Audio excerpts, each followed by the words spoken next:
হুম। আমরা চলে এসেছি বাসবন রেস্টুরেন্টে। এখানে হচ্ছে সব কিছু হচ্ছে বাসি একটা এত সুন্দর পরিবেশ। আমরা একটু আগে আগে চলে আসছি, মানে একটু নৌকাতে ঘুরবো, তারপরে এগুলো একটু ঘুরে ঘুরে দেখবো, যার জন্য একটু আগে আগে চলে আসছি। একটু ঘুরায় দেখাও এটা কত সুন্দর, ভিউটা কত সুন্দর, একটু ঘুরে ঘুরে দেখাও। হ্যাঁ, ভিউটা অনেক সুন্দর, তবে সন্ধ্যার দিকে আরো সুন্দর লাগবে।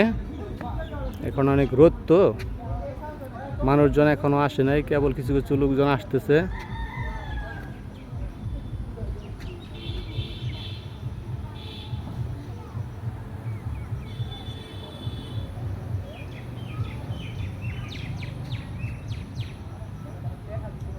সন্ধ্যার দিকে আমরা ভিডিও করব, মানে আপাতত ছোট ভিডিও করলাম।